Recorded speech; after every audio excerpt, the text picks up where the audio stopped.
Je m'appelle Alison, j'ai 22 ans et je rêve de percer dans le monde du design. Mon anniversaire était censé être spécial cette année.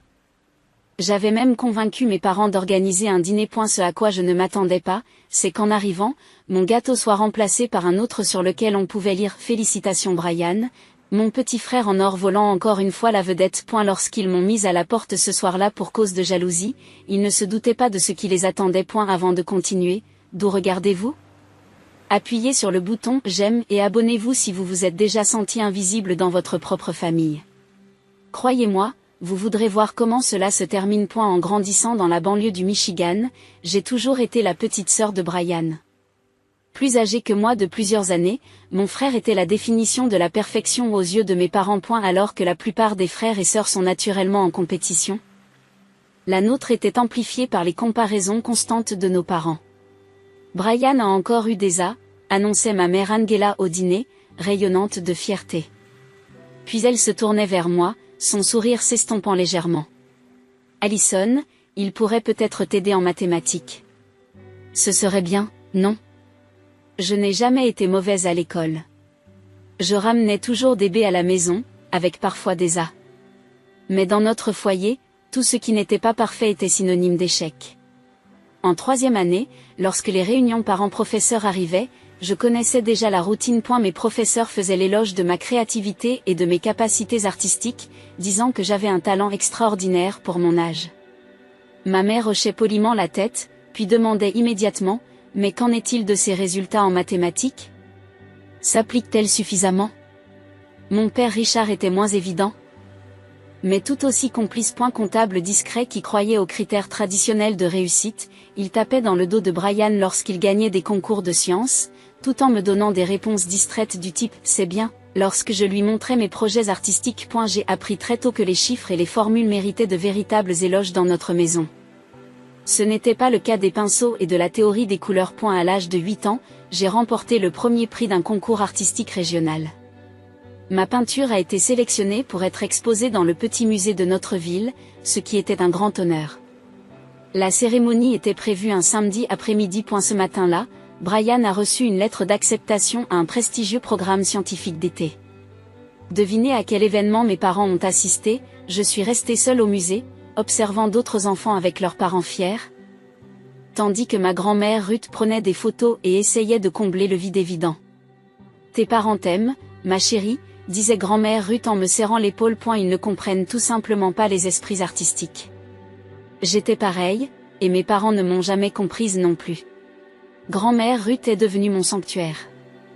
Ancienne professeure d'art à l'esprit bohème, elle vivait à 15 minutes de chez nous. Tous les samedis, je me rendais à vélo dans sa maison de campagne remplie de peintures, de sculptures, d'odeurs de térébenthine et de biscuits frais. Elle m'a enseigné des techniques qu'aucun cours d'art de l'école primaire n'aurait abordées. La théorie des couleurs, la perspective, le travail du textile. Dans son atelier ensoleillé, je me sentais appréciée pour ce que j'étais. « Tu as un don, Alison », me disait-elle en étudiant mon travail avec un intérêt sincère. L'art, ce n'est pas seulement de jolies images.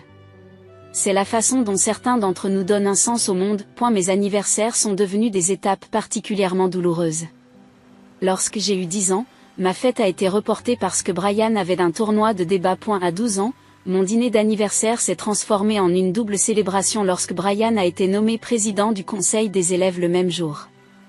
À 14 ans, je n'attendais plus grand-chose, je passais du temps avec mes amis et j'évitais complètement les célébrations familiales. Cette tendance s'est poursuivie tout au long du lycée. J'ai développé mes compétences artistiques en me concentrant sur la création de mode et les matériaux durables. Ma passion s'est éveillée lorsque grand-mère Ruth m'a montré comment réutiliser des vêtements anciens. Pendant ce temps, Brian excellait dans tous les domaines scolaires. Devenant major de sa promotion et recevant une bourse d'études complète dans une école de l'Ivy League en vue d'une formation médicale. À 16 ans, tout a changé. Grand-mère Ruth, ma plus grande championne, a appris qu'elle était atteinte d'un cancer agressif. 3 mois plus tard, elle n'était plus là. Lors de ses funérailles, je me tenais entre mes parents, me sentant plus seule que jamais. Ils pleuraient leur belle-mère, mais j'avais perdu ma seule alliée. Et la nuit suivant l'enterrement, j'ai trouvé un paquet sur mon lit, le dernier cadeau de grand-mère Ruth. À l'intérieur, il y avait sa collection de livres de design, des fournitures artistiques et une lettre. Chère Allison, ne laisse personne éteindre ta lumière. Ton art n'est pas seulement un passe-temps, c'est ta voix dans ce monde. J'ai arrangé quelque chose pour toi. Regarde l'enveloppe bleue. Avec tout mon amour. Grand-mère Ruth. L'enveloppe bleue contenait des informations sur un programme d'été intensif à la Parsons School of Design de New York. Non seulement elle avait fait une demande pour moi, mais elle avait également payé l'intégralité des frais de scolarité. Ce serait la première fois que je quitterais la maison, mon premier vrai pas vers l'indépendance. Lorsque je l'ai annoncé à mes parents, mon père s'est inquiété de la logistique, tandis que ma mère s'est pincé les lèvres. Ne ferais-tu pas mieux de consacrer ton temps à préparer tes demandes d'inscription à l'université ? La vraie université, c'est Allison. L'école d'art n'est pas vraiment un avenir sûr. J'y suis allée quand même. Ces 6 semaines à New York m'ont transformée.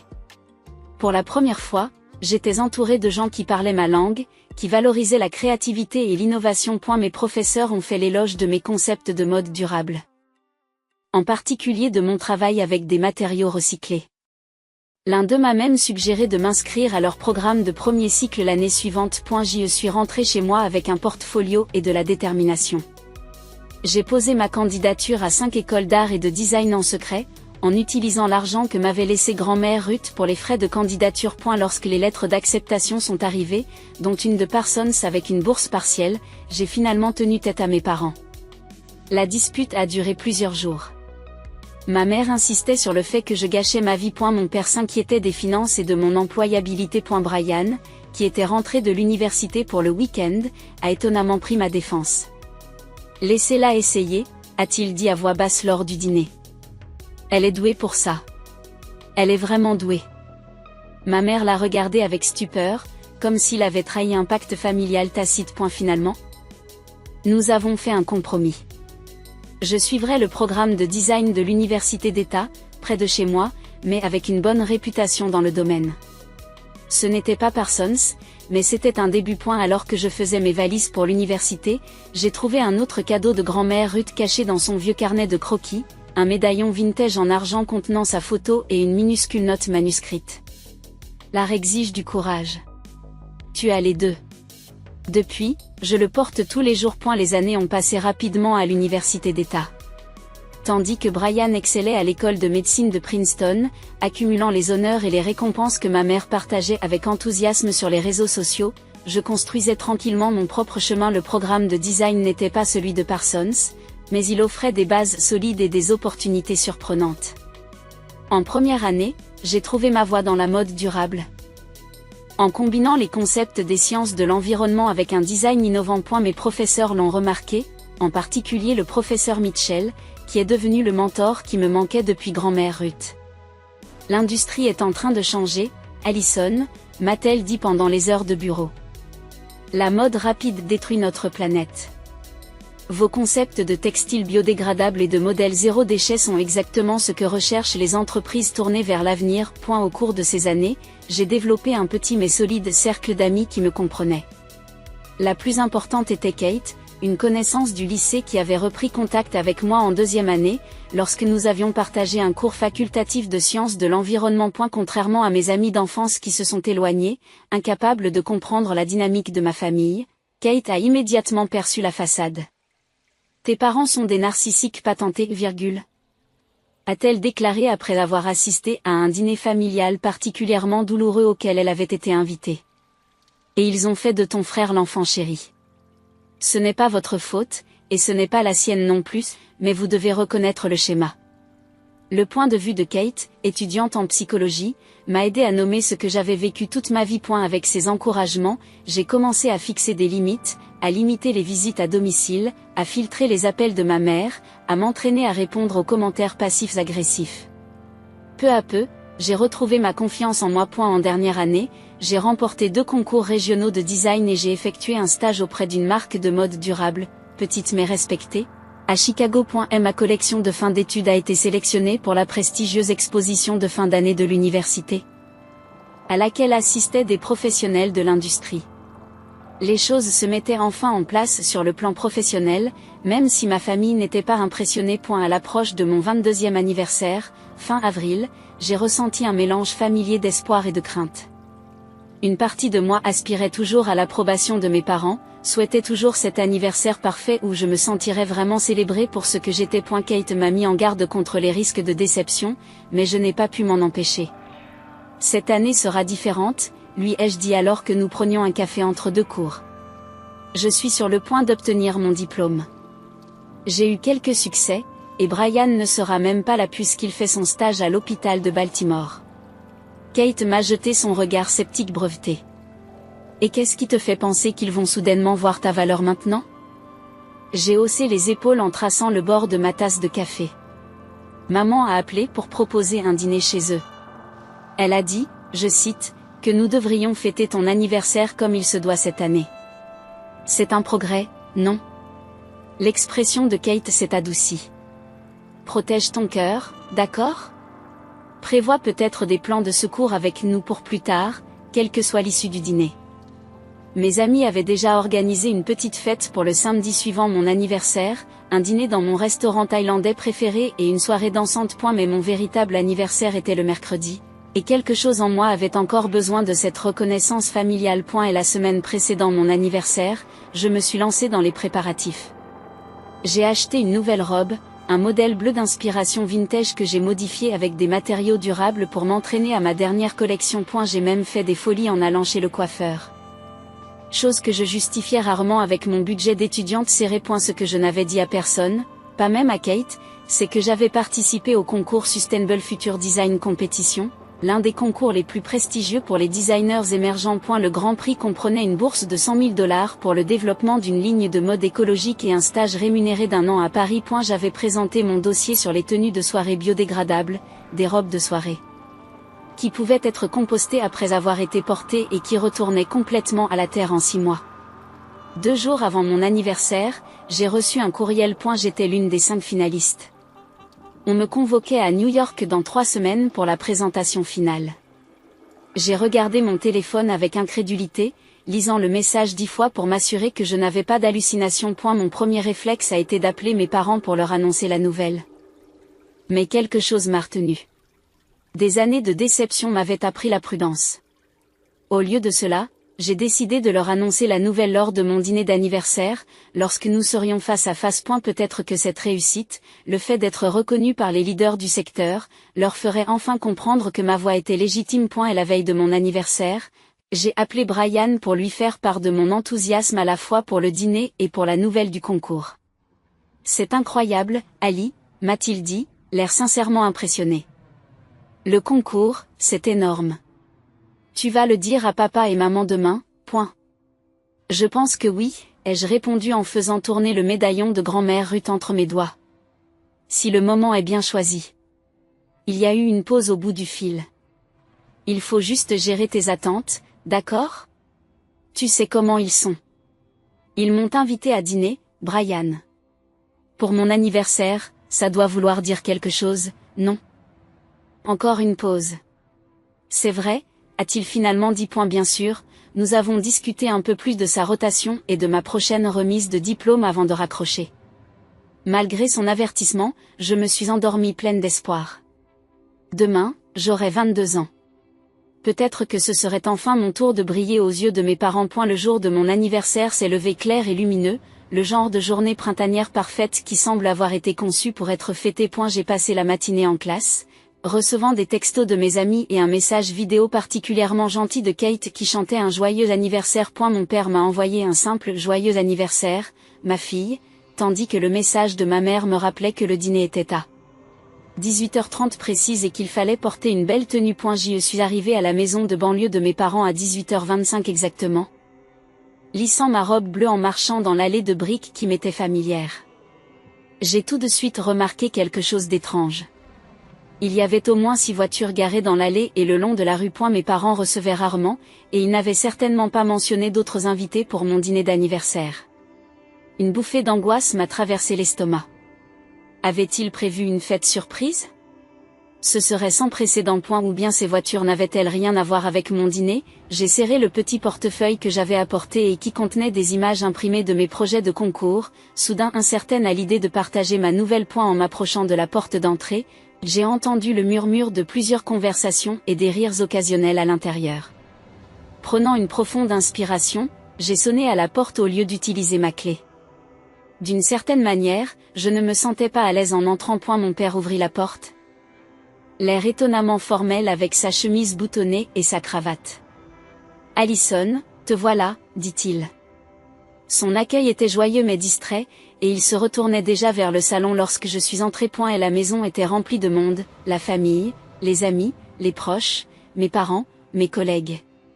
Au moins 20 visages se sont tournés vers moi lorsque je suis entrée, m'offrant de brefs sourires avant de retourner à leur conversation. Une banderole était accrochée à l'entrée de la salle à manger, mais de ma position, je ne pouvais pas la lire. « Qu'est-ce qui se passe ?» demandai-je en suivant mon père à travers la foule. Je pensais que nous allions dîner pour mon anniversaire. Les mots sont morts dans ma gorge lorsque j'ai atteint la salle à manger et que j'ai enfin vu la bannière. « Félicitations, Brian !» Au centre de la table trônait un gâteau élaboré, décoré d'un stéthoscope et d'un caducée médical. Pas de bougie d'anniversaire. Pas de « joyeux anniversaire ». Allison. Et puis je l'ai vu, Brian, debout près de la baie vitrée, entouré d'admirateurs. Il n'était pas censé être à Baltimore pour la rotation. Il était ici, dans le Michigan, à ce qui était manifestement une célébration en son honneur. Ma mère m'a repéré et s'est précipitée vers moi, un verre de vin à la main. Allison, enfin. N'est-ce pas merveilleux? Brian a reçu le prix Stevenson pour son excellence médicale. Un seul étudiant dans tout le pays le reçoit chaque année. Nous sommes si fiers. Je suis restée figée, serrant mon dossier contre ma poitrine comme un bouclier. Mais ce soir, c'était censé être mon dîner d'anniversaire. Ma mère a fait un geste dédaigneux de la main. Nous pouvons fêter ton anniversaire n'importe quand, mais c'est spécial. Brian a dû venir en avion juste pour ce soir et il repart demain matin. Elle a baissé la voix et a ajouté: j'ai aussi préparé un petit gâteau pour toi dans la cuisine. Nous pourrons le sortir après la célébration de Brian. La pièce a semblé s'incliner légèrement, comme une pensée après coup. Je n'étais qu'un pis-aller. Encore une fois, tu aurais pu m'appeler, ai-je dit, ma voix étant à peine audible par-dessus le bruit de la fête. Tu aurais pu me faire savoir que les plans avaient changé. Ne commence pas, prévient Allison, ma mère, dont le sourire s'estompe. C'est important. Brian a accompli quelque chose d'extraordinaire. Et mon anniversaire n'est pas important? Ça ne vaut même pas la peine de passer un coup de fil pour le reporter? Plusieurs invités ont jeté un coup d'œil dans notre direction, et l'expression de ma mère s'est durcie lorsqu'elle a saisi mon coude, me dirigeant vers le couloir pour plus d'intimité. Pourquoi faut-il toujours que tout tourne autour de toi, virgule? A-t-elle sifflé une fois que nous avons été seuls? Ton frère a accompli quelque chose de remarquable et tu ne penses qu'à un dîner d'anniversaire? Tu auras beaucoup d'anniversaires. C'est un honneur unique pour Brian. Des larmes chaudes ont piqué mes yeux. Il s'agit toujours de Brian. Toujours. Juste une fois, j'ai voulu qu'un jour soit consacré à moi. Oh, pour l'amour du ciel, ma mère s'est fâchée. C'est exactement ton problème, Allison. Tu es jalouse de ton frère parfait. Il travaille dur pour réussir, alors que tu perds ton temps dans ton petit hobby et que tu attends la même reconnaissance. Chaque mot lui fit l'effet d'un coup de poing. Mon petit hobby m'a permis d'accéder à la finale du concours de design le plus prestigieux du pays, ai-je lâché, regrettant immédiatement d'avoir révélé ma nouvelle de cette manière. L'expression de ma mère est passée de la colère à l'incrédulité dédaigneuse. Quel concours? C'est encore une de ces expositions d'art pour étudiants?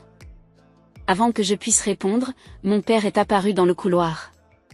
Angela, ils sont prêts à porter le toast. Ses yeux se sont promenés entre nous, sentant clairement la tension. Tout va bien ici? Allison est contrariée que nous fêtions Brian ce soir au lieu d'organiser son dîner d'anniversaire, a expliqué ma mère, me faisant passer pour une enfant capricieuse. Mon père soupire, l'air mal à l'aise mais pas surpris. Chérie, nous pouvons fêter ton anniversaire ce week-end. Ce soir, c'est important pour ton frère. S'il te plaît, ne fais pas de scène. Une scène? Je répète, ma voix s'élève malgré mes efforts pour rester calme. Je me suis présentée à mon dîner d'anniversaire et j'ai trouvé une fête surprise pour Brian à la place. Je ne fais pas une scène, je réagis à une scène. L'expression de mon père se durcit. Baisse d'un ton. Nous avons des invités. Des invités pour la fête de Brian, L'ai-je corrigé? Pas pour mon anniversaire. Soyons clairs là-dessus. Brian est apparu dans le couloir, l'air préoccupé. Tout va bien? Ils nous attendent pour le toast. Ma mère s'est immédiatement illuminée. Bien sûr, on arrive tout de suite. Elle m'a jeté un regard d'avertissement. Allison exprimait juste sa déception quant au changement de programme. Brian avait l'air vraiment mal à l'aise. Ali, je suis désolée. Je ne savais pas que ce soir était censé être ton dîner d'anniversaire. Maman m'a juste dit de venir à la maison pour fêter ça. Bien sûr qu'il ne le savait pas, Brian n'était pas le méchant dans cette histoire. Il ne l'a jamais été. Il était juste le bénéficiaire involontaire des priorités faussées de nos parents. C'est bon, ai-je dit, sans le vouloir du tout. Félicitations pour ton prix. Pourquoi ne te joindrais-tu pas à nous, a-t-il proposé, essayant de m'inclure. Peut-être qu'après le toast, nous pourrions aussi mentionner ton anniversaire? Avant que je ne puisse répondre, ma mère est intervenue brutalement. Ce n'est pas une célébration commune, Brian. Allison peut avoir son moment une autre fois. Ce soir, il s'agit de ta réussite. Quelque chose s'est brisé en moi. Des années à être secondaire, à avaler la déception, à me rendre plus petit pour m'adapter à la grandeur de mon frère, tout cela est remonté à la surface. Tout cela est remonté à la surface. Je ne reste pas, annonçai-je, la voix étonnamment stable malgré l'émotion qui m'envahissait. Je suis venue pour mon dîner d'anniversaire, pas pour assister à la fête de Brian. Le visage de ma mère rougit de colère. C'est exactement ce dont je parle. Tu es si égoïste, si immature. Si tu ne peux pas te réjouir du succès de ton frère sans en faire une affaire personnelle, tu devrais peut-être partir. Angela, avertit mon père en jetant un coup d'œil nerveux vers le salon rempli d'invités. Non, Richard. Je suis fatiguée de marcher sur des œufs autour de son ego fragile, poursuit ma mère en haussant le ton. Brian travaille d'arrache-pied pour obtenir des résultats concrets, tandis qu'elle joue avec des bouts de tissu et attend la même reconnaissance. C'est ridicule. Le portfolio que je tenais entre les mains me parut soudain bien lourd. Il contenait des créations que les professionnels du secteur avaient jugées suffisamment innovantes pour me placer parmi les 5 finalistes au niveau national. Mais pour ma mère, ce n'était que des bouts de tissu. Brian s'est approché de moi. Ali, ne pars pas. Maman ne voulait pas dire, si, je le pensais, interrompt notre mère. Il est temps que quelqu'un lui dise la vérité. L'école d'art, les concours de design, ce ne sont pas de vraies réussites. Pas comme la médecine, le droit ou le commerce. Ce sont des passe-temps que les gens pratiquent lorsqu'ils ne peuvent pas relever les vrais défis académiques. Chaque mot était plus profond que le précédent. J'ai regardé mon père, à la recherche d'un signe de défense ou de désaccord. Mais il s'est contenté de prendre un air mal à l'aise, évitant mon regard. Dis quelque chose. Papa, suppliai-je, la voix tremblante. Es-tu d'accord avec elle? C'est ce que vous pensez tous les deux de moi? Son silence était une réponse suffisante. Les larmes coulant à flots, je me suis retournée pour partir. La voix de ma mère me suivit dans le couloir. C'est vrai, tu t'enfuis quand les choses deviennent difficiles. C'est très mature.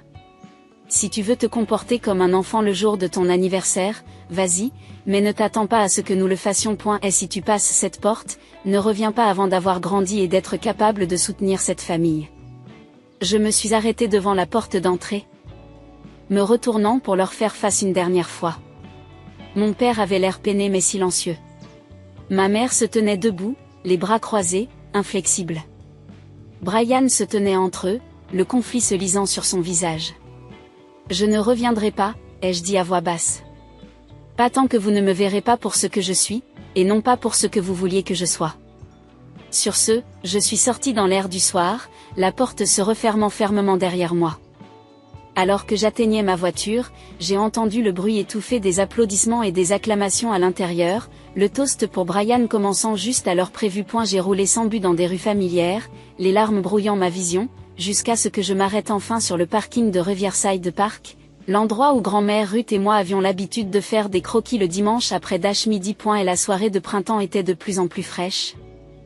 Mais je m'en moquais en m'asseyant sur notre banc favori surplombant l'eau, mon portfolio serré contre ma poitrine comme une bouée de sauvetage. Mon téléphone bourdonnait sans cesse, des messages de Brian exprimant son inquiétude et s'excusant, mais visiblement rien de la part de mes parents. J'ai finalement appelé la seule personne dont je savais qu'elle comprendrait. Ils ont remplacé mon dîner d'anniversaire par une fête pour Brian, ai-je dit à Kate, la voix brisée par le récit des événements de la soirée. Ma mère m'a dit que mon travail de création n'était qu'un jeu avec des chutes de tissu et non une véritable réussite. L'indignation de Kate en mon nom a été immédiate et féroce. C'est de la violence psychologique, Allison. Tout simplement. Tu le sais, n'est-ce pas? Où es-tu maintenant? Je viens te chercher. 20 minutes plus tard, la Honda déglinguée de Kate se garait sur le parking. Elle m'a regardée, assise, en larmes, dans ma robe d'anniversaire, et m'a serré très fort dans ses bras. Tu restes avec moi ce soir, a-t-elle déclaré, sans discuter. Demain aussi, si tu as besoin. En fait, peu importe. Reste aussi longtemps que tu en auras besoin. Ce soir-là, dans l'appartement de Kate, recroquevillée sur son canapé avec un pyjama d'emprunt et une tasse de chocolat chaud, j'ai fait défiler des années de photos de famille sur mon téléphone. Anniversaire après anniversaire, où les réalisations de Brian occupaient en quelque sorte le devant de la scène. Des fêtes où mes cadeaux étaient pratiques tandis que les siens étaient extravagants. Des vacances en famille où nous visitions des écoles de médecine tandis que je restais assise à l'hôtel pour faire des croquis. Le schéma était si clair, si cohérent. Je me suis demandé comment j'avais pu ne pas m'en rendre compte avant. Tu te souviens de mon 16e anniversaire? J'ai demandé à Kate, qui était assise les jambes croisées à côté de moi.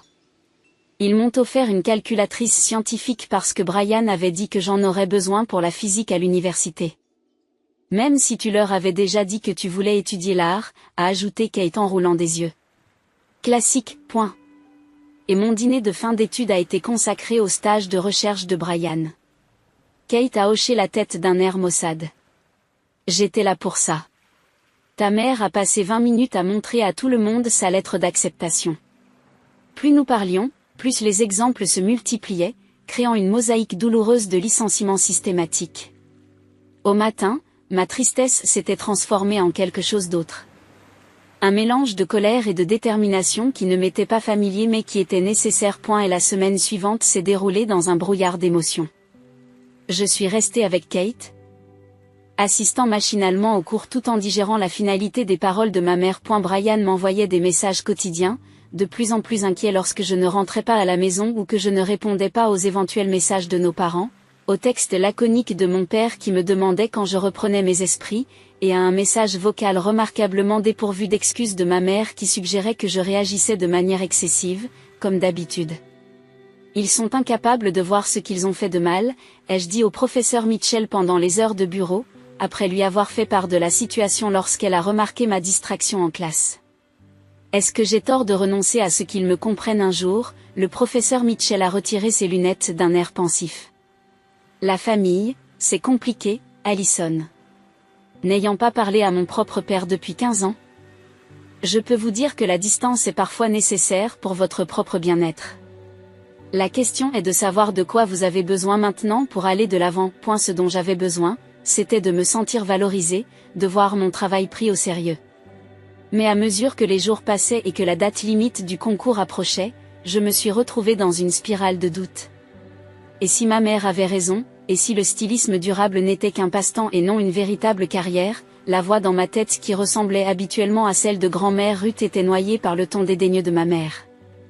10 jours après le désastre de mon anniversaire, j'ai touché le fond. Assise sur le sol de la salle de bain de Kate à 2 heures du matin, j'ai regardé les documents de mon concours étalés autour de moi et j'ai envisagé de me retirer. Le syndrome de l'imposteur, qui avait toujours rôdé à la périphérie de ma conscience, me consumait à présent entièrement. Qui étais-je pour penser que je pouvais gagner un concours national de design? Qui étais-je pour imaginer un avenir à Paris aux côtés d'innovateurs de l'industrie? Kate m'a trouvé là 1 heure plus tard, lorsqu'elle s'est levée pour aller chercher de l'eau. Sans un mot, elle s'est assise à côté de moi sur le carrelage froid. Je pense que je devrais me retirer de la compétition, ai-je murmuré. Je ne suis pas prête. Mes dessins ne sont pas assez bons. Kate est restée silencieuse pendant un long moment, observant les croquis et les échantillons de tissu qui nous entouraient. Puis elle a pris mon portfolio et s'est mise à le feuilleter avec insistance. C'est ta mère qui parle, pas toi, a-t-elle finalement déclaré en brandissant ma création la plus innovante, une robe de soirée entièrement fabriquée à partir de textiles à base d'algues qui se biodégraderaient complètement dans les 6 mois suivant leur mise au rebut. C'est génial. Alison. C'est l'avenir de la mode. Mais si Dash. Non, interrompt Kate avec fermeté. Je t'ai vu te rapetisser pendant des années pour éviter de faire de l'ombre à ton frère et aux yeux de tes parents. Je t'ai vu minimiser tes talents et tes réussites parce qu'ils te donnaient l'impression de ne pas avoir de valeur. Mais je ne resterai pas là à te regarder saboter ton avenir à cause de leurs limites. Elle a rassemblé mes documents, les empilant délibérément. Tes parents ne comprendront peut-être jamais ton travail, mais cela n'enlève rien à sa valeur. Tu dois décider, dès maintenant, si tu vas laisser leur vision étroite déterminer ton chemin ou si tu vas revendiquer ton propre succès indépendamment de leur approbation. Ces mots ont frappé avec la force de la vérité. J'ai pensé aux mots de grand-mère Ruth. L'art exige du courage et j'ai réalisé que c'était exactement le moment auquel elle m'avait préparé. Le lendemain matin. J'ai pris rendez-vous avec le professeur Mitchell et j'ai apporté tout mon portfolio. Pendant 3 heures, nous avons passé en revue tous les aspects de mon projet de concours, en identifiant les faiblesses et en affinant les concepts. Sa critique a été sévère mais constructive, me poussant à renforcer les domaines dans lesquels mes conceptions n'étaient pas entièrement réalisées. Le comité recherche l'innovation, la durabilité et l'aptitude à la commercialisation, m'a-t-elle expliqué en réorganisant mes planches de présentation. Vos concepts sont les plus solides dans les 2 premiers domaines, mais il vous faut expliquer comment ces projets pourraient être produits à grande échelle. C'est ce qui vous distinguera des autres finalistes qui ont de beaux concepts mais qui ne pourront jamais être fabriqués. Pendant que nous travaillions, le professeur Mitchell nous a raconté sa propre histoire. Comment sa famille indienne traditionnelle l'avait renié lorsqu'elle avait choisi le stylisme plutôt que la médecine, comment elle avait lutté pendant des années avant de trouver le succès, comment elle avait fini par se réconcilier avec sa mère, mais jamais avec son père. Le succès est la meilleure des vengeances, m'a dit Alison, le regard sérieux derrière ses lunettes élégantes. Non pas parce qu'ils prouvent qu'ils ont tort, mais parce qu'ils prouvent que vous avez raison à propos de vous-même. Cet après-midi-là, je suis retournée à l'appartement de Kate avec une détermination renouvelée. Le concours avait lieu dans 2 semaines et j'avais de nombreuses révisions à faire. Je devais également trouver un moyen de payer le voyage à New York. Mes économies limitées ne suffiraient pas à payer le billet d'avion et l'hébergement, et je ne pouvais certainement pas demander à mes parents de le faire maintenant. Nous trouverons une solution, a promis Kate. Une étape à la fois. Et la première étape était claire. Je devais quitter définitivement la maison de mes parents. Bien que j'ai vécu dans un appartement sur le campus pendant les vacances scolaires, beaucoup de mes affaires étaient restées à la maison, et j'avais prévu d'y retourner après l'obtention de mon diplôme pour chercher du travail. Ce n'était plus possible. Les 2 semaines qui ont suivi mon anniversaire ont été une période de transformation intense. Avec le soutien indéfectible de Kate et les conseils du professeur Mitchell, je me suis plongée dans l'affinage de mon projet de concours, travaillant tard dans la nuit et me levant tôt pour continuer. Mes créations sont passées d'un concept prometteur à une collection cohérente avec des voies de fabrication claires, exactement ce que les juges allaient rechercher. Vous avez toujours eu du talent, a noté le professeur Mitchell lors de notre dernière séance d'examen. Maintenant, vous avez l'assurance qui va avec. Cette confiance était nouvelle, née de la nécessité plutôt que de l'éducation. Sans le filet de sécurité de mes parents, je n'avais d'autre choix que de croire en moi. Chaque décision reposait désormais sur mes épaules, qu'il s'agisse de trouver un logement abordable à New York ou de planifier mon avenir après l'obtention de mon diplôme. Le défi financier que représentait le voyage pour le concours restait intimidant. La présentation avait lieu à New York en seulement 10 jours, ce qui nécessitait des billets d'avion, des hôtels et des frais d'impression professionnels que je ne pouvais pas me permettre. Lorsque j'ai évoqué à contre-cœur mon retrait pour des raisons financières, mon petit cercle d'amis de l'école de design s'est mobilisé avec une rapidité surprenante. Nous ne laisserons pas faire, a déclaré Marcus. Un camarade de terminale qui avait souvent critiqué mon travail. Il a créé une collecte de fonds en ligne en partageant mon histoire et mes dessins, avec ma permission, en s'adressant aux anciens élèves et aux professionnels du design de la région. Kate a organisé une vente flash d'œuvres d'art d'étudiants dans un café populaire du campus, dont les recettes ont été affectées à mon voyage. En l'espace de 3 jours, ils ont récolté suffisamment d'argent pour couvrir mes dépenses de base. Le professeur Mitchell a complété le fonds en s'arrangeant pour que je reçoive un versement anticipé d'une bourse du département qui m'avait été attribuée pour mon excellence en fin d'études. Le département a également proposé de couvrir mes frais d'impression afin d'investir dans une ancienne élève prometteuse. Les gens croient en toi, Allison et virgule. A souligné Kate alors que nous calculions les fonds. Tous ces gens voient ce que tes parents n'ont pas pu voir. Leur soutien m'a rendu humble et m'a motivé. Chaque nuit tardive m'a semblé utile. Chaque décision de conception s'accompagnait de la responsabilité d'honorer leur foi en moi. Je ne créais plus pour prouver ma valeur à mes parents. Je créais parce que c'était ma voix, ma contribution au monde. Pendant cette période, Brian m'appelait tous les jours, de plus en plus préoccupé par le fossé qui se creusait entre moi et nos parents. Bien que j'aie brièvement expliqué la compétition, ils n'arrivaient pas à comprendre pourquoi je ne voulais pas au moins leur parler. Il s'inquiète pour toi, a-t-il insisté lors d'un appel. Est-ce qu'il s'inquiète pour moi ou pour le fait que je perde le contrôle sur moi? Ai-je rétorqué. Parce qu'il y a une différence, Brian. Ils ne sont pas parfaits, Ali. Mais ils restent nos parents. Et je suis toujours leur fille. Celle à qui ils ont dit de ne pas revenir jusqu'à ce que je puisse soutenir cette famille, tu te souviens? Ce qui signifie apparemment accepter que mon travail n'a pas d'importance. Brian s'est tu puis a soupiré. Je n'ai jamais voulu ça. Je n'ai jamais demandé à être le favori.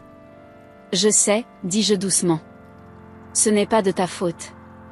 Mais je dois me concentrer sur mon avenir maintenant. Et cela signifie que je dois fixer des limites avec eux. Ces limites sont devenues concrètes lorsque j'ai pris des dispositions pour récupérer les affaires qui me restaient dans la maison de mes parents. J'ai demandé à Kate et Marcus de m'aider à charger mon enfance dans la Honda de Kate et la camionnette de Marcus. Vêtements, livres, matériel artistique, souvenirs. Les artefacts physiques d'une vie que je laissais maintenant consciemment derrière moi. Dans ma chambre d'enfant. J'ai trouvé une boîte de dessins que grand-mère Ruth avait conservée de mes années de primaire. Des œuvres d'art que mes parents avaient rejetées, mais qu'elle avait conservées précieusement. Chaque croquis enfantin était soigneusement daté et annoté de son écriture. Le premier dessin en perspective d'Allison, si avancé pour une enfant de 8 ans, mettait en évidence son utilisation intuitive des couleurs complémentaires. Elle avait d'un talent naturel. Assise sur mon lit dépouillé, entourée de ses validations du passé, j'ai ressenti fortement la présence de grand-mère Ruth. Elle m'avait vu clairement depuis le début. Elle m'avait préparé à ce moment précis de séparation et de croissance. Avant de partir, j'ai écrit un petit mot expliquant que je déménageais définitivement et que je prendrais contact avec elle lorsque je serais prête. Je l'ai laissé sur le comptoir de la cuisine avec ma clé de maison. Pas de colère, pas d'accusation. Juste un constat clair. Je me choisissais. Peut-être pour la première fois. Et la dernière semaine avant le concours a été une succession de préparatifs. J'ai répété ma présentation jusqu'à ce que je puisse la faire en dormant, en anticipant les questions et en affinant mes réponses.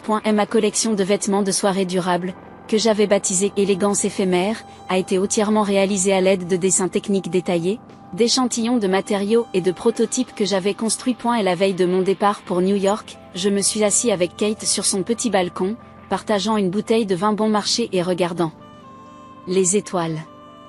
Quoi qu'il arrive demain, m'a-t-elle dit en levant son gobelet en plastique, tu as déjà gagné. Tu t'es choisi toi-même. C'est la partie la plus difficile. J'ai posé mon verre sur le sien, ressentant un étrange sentiment de paix malgré l'ampleur de ce qui nous attendait. Je n'aurais pas pu le faire sans toi. Kate a secoué la tête. Je t'ai juste rappelé ce que tu savais déjà. La force a toujours été là. Tu avais juste besoin de la permission de l'utiliser. La permission. Ce n'était pas tout à fait ça. Toutes ces années, j'avais attendu la permission de mes parents pour poursuivre ma passion, pour croire en mon talent. Maintenant, je me donnais cette permission, indépendamment de leur approbation. Le lendemain matin, alors que je montais dans l'avion pour New York avec mon portfolio soigneusement emballé, j'ai touché le médaillon de grand-mère Ruth autour de mon cou et j'ai murmuré « Regardez-moi voler ». New York m'accueillit avec une indifférence caractéristique, un terminal GFK bondé. Une course en taxi hors de prix et une minuscule chambre dans un hôtel bon marché qui sentait légèrement la cigarette malgré sa politique anti-tabac. Rien de tout cela n'a entamé mon moral. J'étais à New York pour le concours de design Sustainable Future et demain, je présenterai ma collection à certains des noms les plus influents du monde de la mode. Ce soir-là, j'ai rencontré les 4 autres finalistes lors d'une soirée organisée par les organisateurs du concours. Il y avait Matteo de Parsons, dont le travail avec des matériaux industriels recyclés lui avait valu des articles dans plusieurs magazines de design. Sophia, de Rist, dont les alternatives au cuir à base de plantes attiraient déjà l'attention de l'industrie. James Duffy, dont les techniques de découpage de patrons sans déchets ont révolutionné le programme d'études de son école. ETHA de SCD.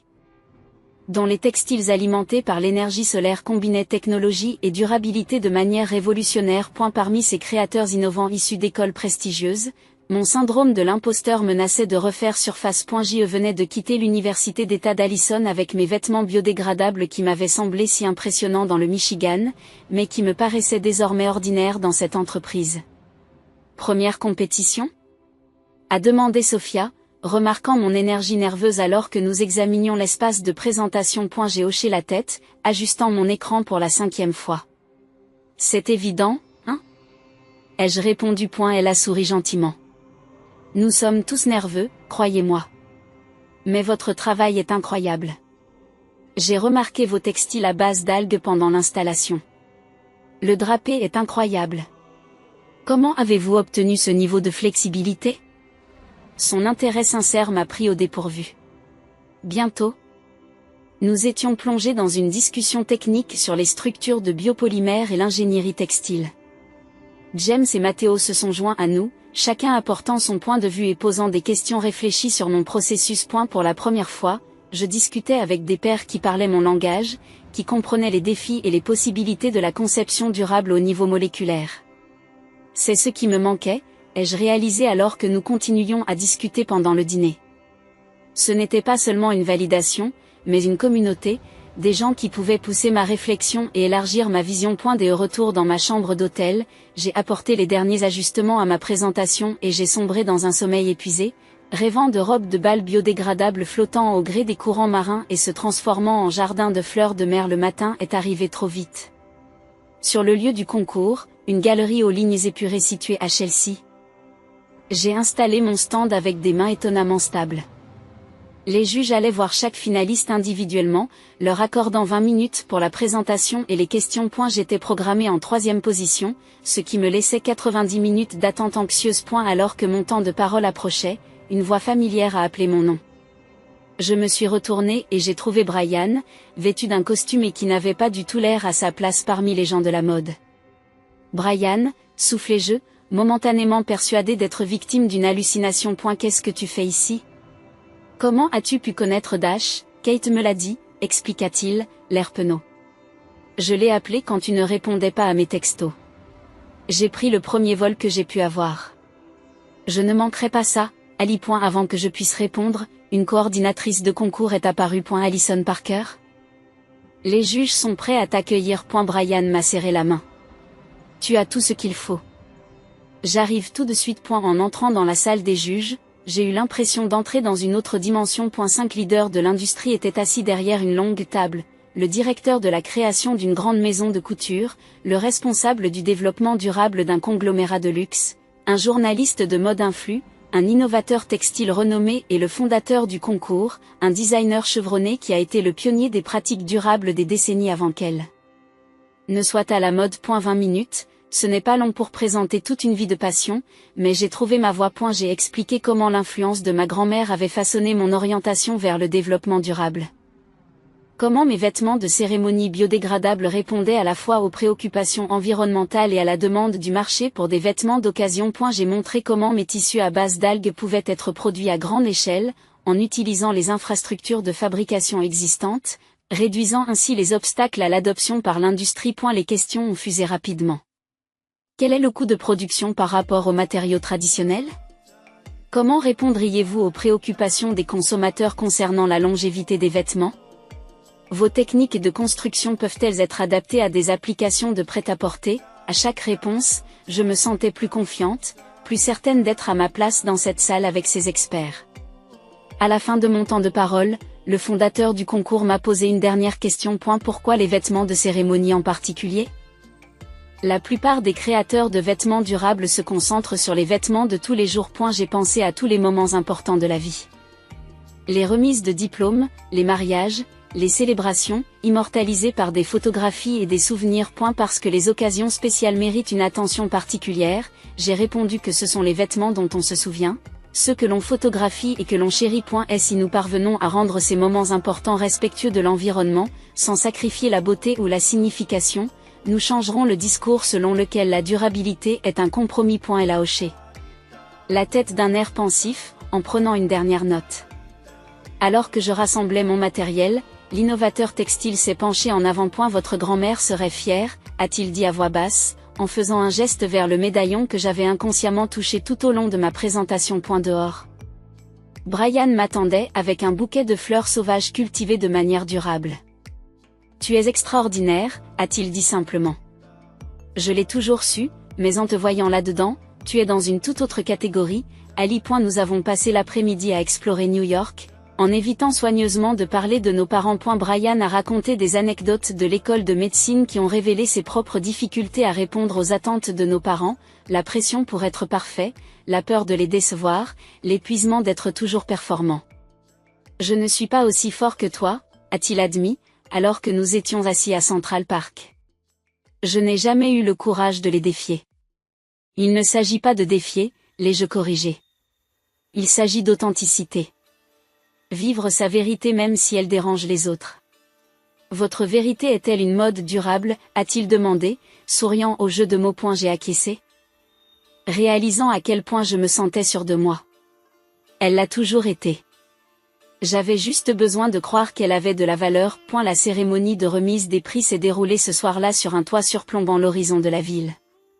Les 5 finalistes se tenaient nerveusement debout lorsque le fondateur du concours s'est approché du micro. La mode durable n'est plus un intérêt de niche, a-t-elle commencé. C'est le seul avenir viable pour notre industrie. Ces 5 créateurs représentent des approches différentes de cet avenir, chacune étant précieuse et nécessaire. Elle a annoncé les finalistes un par un, chacun recevant une reconnaissance importante et des subventions plus modestes. Lorsqu'il ne resta plus qu'Esha et moi, je serrai fermement la main de Brian, déjà reconnaissante d'être arrivé jusqu'ici. Le Grand Prix est décerné à un créateur qui a fait preuve non seulement d'innovation technique, mais aussi d'une profonde compréhension de la manière dont la durabilité peut améliorer plutôt que compromettre l'expérience émotionnelle de la mode. Le temps a semblé ralentir lorsqu'elle a ouvert l'enveloppe. Alison Parker, 4, élégance éphémère. La salle a applaudi à tout rompre, tandis que je restais figée, incrédule. Brian m'a poussé doucement vers l'avant et j'ai réussi à atteindre la scène, acceptant le prix en cristal avec des mains tremblantes. J'ai réussi à dire merci en regardant la foule de professionnels de l'industrie. Cette collection rend hommage à ma grand-mère, qui m'a appris que l'art exige du courage et que la vraie beauté retourne à la terre sans dommage. Les heures suivantes se sont écoulées dans un flot de félicitations, de cartes de visite et d'opportunités. Le responsable du développement durable du conglomérat de luxe souhaitait discuter d'un éventuel soutien au développement. Le journaliste de mode a demandé une interview exclusive. L'innovateur textile a proposé un mentorat. La bourse de $100 000 et le stage à Paris ont changé la vie, mais ses contacts ont été tout aussi précieux. Dans le hall de l'hôtel, à minuit, Brian a finalement appelé nos parents. Je me suis assise à côté de lui, toujours agrippée à mon prix, et il m'a annoncé la nouvelle de ma victoire. Elle a gagné, maman, a-t-il dit, sa voix ferme coupant court à sa confusion. Alison a remporté le concours de design durable le plus prestigieux du pays. $100 000 et une année à Paris. Oui, ce pari. Non, je n'exagère pas, c'était dans l'édition en ligne du New York Times il y a 1 heure. Il m'a regardé dans les yeux, en couvrant le micro. Il ne me croit pas, a-t-il murmuré. L'air à la fois frustré et tristement insatisfait. J'ai secoué la tête et pris le téléphone. C'est vrai, ai-je dit simplement, mais vous n'êtes pas obligé d'y croire. Je le crois, et c'est ce qui compte maintenant. J'ai rendu le téléphone à Brian, ressentant un étrange sentiment d'apaisement. Leur validation, si désespérément recherchée pendant des années, semblait désormais sans importance comparée à la reconnaissance de l'industrie que j'avais reçue, au père qui comprenait mon travail, plus important encore, à ma propre confiance dans ma voix. Félicitations encore, Madame Parker, a déclaré le réceptionniste de l'hôtel alors que nous nous dirigions vers les ascenseurs. Nous avons reçu plusieurs livraisons pour vous. Elle désigna d'un geste un chariot chargé de champagne, de fleurs et de cartes de personnalités du secteur qui avaient assisté à la cérémonie. Brian sourit, observant l'abondance de reconnaissance. Tu penses toujours que tu as besoin de l'approbation de papa et maman? J'ai touché le médaillon de grand-mère Ruth, en pensant au chemin parcouru depuis cet anniversaire dévastateur, il y a quelques semaines à peine. Je n'en ai jamais eu besoin. J'ai réalisé que j'avais juste besoin de m'approuver moi-même. 3 mois après le concours, Paris m'a accueilli à bras ouverts et avec des possibilités infinies. Mon appartement, un minuscule immeuble du 6e étage du 11e arrondissement avec des sols inégaux et un chauffe-eau capricieux, est devenu mon sanctuaire. Chaque matin, je me rendais à pied à l'atelier où mon stage me plaçait aux côtés de designers dont j'avais étudié le travail dans des manuels, apprenant les réalités pratiques de la mise sur le marché de concepts durables. Ma bourse de $100 000 a financé le développement de ma première collection commerciale.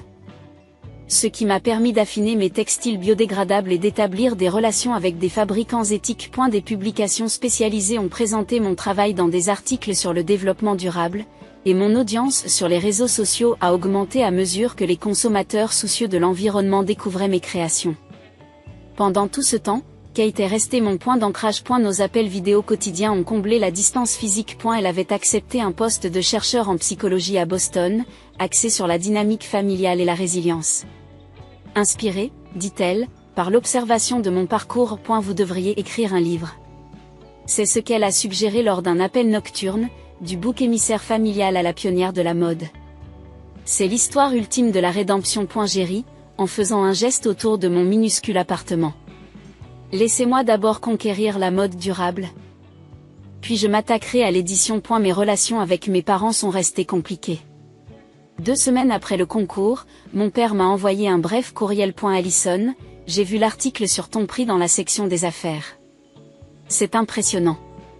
Ta mère et moi avons discuté de certaines choses. Nous pourrions peut-être en parler quand tu auras le temps. Papa, pas de reconnaissance de leur comportement, pas d'excuses pour le désastre de l'anniversaire. Juste la reconnaissance de mon impressionnante réussite. Cette validation externe avait rendu les choses réelles. J'ai attendu 3 jours avant de répondre avec la même concision. Je vous remercie. Je prépare mon déménagement à Paris, mais nous nous contacterons lorsque je serai installée. Alison. Brian est devenu notre pont familial, me rendant visite à Paris, tout en maintenant des relations avec nos parents. Elle avait pris une position surprenante après le concours. Refusant une bourse prestigieuse vers laquelle notre mère l'avait poussé en faveur d'un programme de santé communautaire qu'il trouvait plus significatif. Votre courage a inspiré le mien, m'a-t-il dit en prenant un café sur un trottoir près de Notre-Dame. En te voyant te choisir, j'ai compris que je pouvais faire de même. Au bout de 3 mois à Paris, je me sentais prête à reprendre contact. Un appel vidéo a été organisé avec la présence de Brian de leur côté pour un soutien moral. Voir mes parents à l'écran, mon père plus âgé que dans mes souvenirs, ma mère tendue mais essayant de sourire, a suscité des émotions complexes. Ton appartement est charmant, a proposé ma mère après des salutations maladroites. Elle est petit mais parfait pour l'instant, répondis-je en faisant pivoter mon ordinateur portable pour montrer les croquis et les échantillons de tissu qui recouvraient chaque surface. L'atelier m'occupe beaucoup. Et le développement de ma collection prend le reste de mon temps. Mon père s'est raclé la gorge. L'argent de la subvention est géré correctement? Vous avez pris en compte les implications fiscales. Même aujourd'hui, il m'abordait sous l'angle des préoccupations pratiques plutôt que sous celui des liens affectifs. Certaines choses n'avaient pas changé. J'ai un comptable spécialisé dans les subventions artistiques internationales, lui ai-je assuré. Tout est bien géré. Et la conversation s'est poursuivie avec raideur jusqu'à ce que Brian mentionne une prochaine conférence sur la durabilité de la mode à New York, où mon travail serait présenté. C'est un grand honneur, a dit mon père, qui avait l'air sincèrement impressionné. Plusieurs grands détaillants seront présents. J'ai expliqué, en passant au sujet que je connaissais le mieux. Les applications commerciales des articles de toilette biodégradables suscitent de plus en plus d'intérêt, notamment sur le marché du mariage. Des robes de mariée qui se décomposent, pensa ma mère, l'expression indéchiffrable. Qui voudrait de cela ? Le vieux réflexe familier du rejet s'est manifesté, mais je l'ai surmonté. Les mariées soucieuses de l'environnement comprennent qu'un vêtement porté une fois ne doit pas peser sur la planète pendant des siècles. Les études de marché montrent une demande significative, en particulier chez les millénials. Elle a hoché lentement la tête, sans être d'accord, mais au moins sans argumenter. Un progrès en quelque sorte. Nous avons vu votre article dans Fashion Forward, a mentionné mon père, ce qui m'a surpris. Il n'avait jamais manifesté d'intérêt pour les publications de l'industrie auparavant. Ta grand-mère aurait été très fière. Et la référence inattendue à grand-mère Ruth m'a prise au dépourvu. Vous avez gardé le magazine, nous les avons tous. Admit ma mère à voix basse. Et les articles de journaux. Brian nous les envoie. Quelque chose a changé à ce moment-là. Pas exactement le pardon, mais la reconnaissance. Ils essayaient, à leur manière limitée, de comprendre le chemin que j'avais choisi. Ce n'était pas suffisant pour guérir toutes les blessures, mais c'était quelque chose sur lequel on pouvait s'appuyer. Lorsque nous avons mis fin à l'appel, je me suis sentie étrangement plus légère. La validation que j'avais désespérément recherchée auprès d'eux me semblait désormais moins importante que les limites que j'avais établies. Nous n'aurions jamais la relation étroite que j'avais souhaitée enfant, mais peut-être pourrions-nous développer une nouvelle dynamique basée sur le respect mutuel plutôt que sur l'approbation conditionnelle. Au cours des mois qui ont suivi, notre communication s'est installée dans un rythme durable, appels vidéo mensuels, courriels occasionnels partageant des nouvelles professionnelles. Petit pas vers une nouvelle normalité. Ma mère continuait à faire des commentaires sur l'aspect pratique de ma carrière, mais j'ai acquis la confiance nécessaire pour les laisser passer plutôt que de chercher à les comprendre. 6 mois après avoir déménagé à Paris, je suis retournée brièvement dans le Michigan pour participer à une manifestation d'anciens étudiants de l'université où j'avais été invitée à parler de l'entrepreneuriat durable. Bien qu'anxieuse à l'idée de voir mes parents en personne, je me suis arrangée pour les rencontrer pour un déjeuner dans un restaurant neutre plutôt que chez UX. Et la rencontre n'a été ni un désastre ni une réconciliation hollywoodienne. Ma mère avait apporté un dossier de coupure de presse sur mon travail, qu'elle présentait maladroitement comme s'il s'agissait d'une preuve de son attention. Mon père a posé des questions réfléchies sur la biodégradabilité des textiles, s'intéressant à la science d'une manière qui ressemblait à un véritable intérêt. Ni l'un ni l'autre n'a reconnu directement l'incident de l'anniversaire ou les années pendant lesquelles ils ont ignoré ma voix, mais leurs efforts pour établir un lien avec moi ont suggéré une reconnaissance tacite des erreurs passées. Votre collection sera lancée le mois prochain, a confirmé mon père alors que nous finissions le dessert. J'ai acquiescé. Dans un premier temps, à petite échelle, dans des boutiques exclusives à Paris, Londres et New York, spécialisées dans le luxe durable. Si l'accueil est bon, nous élargirons nos partenariats avec les grands magasins l'année prochaine. Nous aimerions le voir un jour, dit ma mère avec précaution, peut-être quand vous reviendrez pour Noël. L'ancienne Allison aurait sauté sur l'occasion, cherchant désespérément à susciter leur intérêt. La nouvelle Allison y réfléchit. Je répondis honnêtement. Les fêtes de fin d'année risquent d'être difficiles à gérer pour la production. Mais je serai de retour en février pour la semaine de la mode.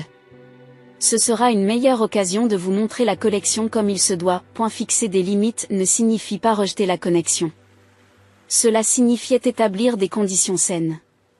Ils ont semblé comprendre, acceptant d'un signe de tête mon calendrier plutôt que d'insister sur leurs préférences. À l'approche de mon 23e anniversaire, j'ai décidé de le fêter à ma façon. Un dîner dans mon appartement parisien avec de nouveaux amis et collègues. La famille que j'avais choisie et que j'avais construite dans ma nouvelle vie. Kate a pris l'avion pour le week-end, apportant une boîte à bijoux vintage qu'elle avait trouvée et qui correspondait parfaitement à l'esthétique de grand-mère Ruth. À ta première année de liberté, a-t-elle porté un toast en levant son verre alors que nous nous réunissions autour de ma table à manger improvisée. Et à bien d'autres encore. En regardant ces personnes qui m'appréciaient pour ce que j'étais exactement, j'ai ressenti une profonde gratitude pour cet anniversaire douloureux qui avait catalysé ma transformation. Le fait d'avoir été mise à la porte ce soir-là m'avait poussé à trouver ma véritable voix et ma voix authentique. L'industrie de la mode durable présentait encore des défis quotidiens. Changer les perceptions des consommateurs, naviguer entre les limites de la fabrication, trouver un équilibre entre les engagements éthiques et la viabilité commerciale. rien de tout cela n'était facile. Mais se libérer d'une dynamique familiale contraignante ne l'était pas non plus, et j'avais réussi cette tâche apparemment impossible. Mon parcours, de fille négligée à créatrice primée, n'était pas seulement une question de réussite professionnelle. J'ai appris que la validation extérieure ne peut jamais remplacer la confiance en soi, que parfois les personnes qui devraient vous soutenir le plus sont incapables de le faire, et que trouver sa tribu d'âmes partageant les mêmes idées est essentiel pour s'épanouir. Alors que je me prépare à lancer ma première collection commerciale le mois prochain, je porte encore le médaillon de grand-mère Ruth tous les jours. Et elle me rappelle que notre héritage se perpétue à travers ceux qui nous voient vraiment et que, parfois, le plus beau cadeau que l'on puisse recevoir est le courage de se choisir soi-même. Alors laissez-moi vous demander quel rêve vous mettez en suspens en attendant l'approbation de quelqu'un d'autre? Que se passerait-il si vous vous donniez la permission de le poursuivre quand même? Partagez vos histoires dans les commentaires ci-dessous et n'oubliez pas d'aimer et de vous abonner pour découvrir d'autres parcours réels où l'on trouve la force dans l'adversité. N'oubliez pas que les plus belles transformations commencent parfois par les moments les plus douloureux. Merci d'avoir participé à mon histoire et j'ai hâte de connaître la vôtre.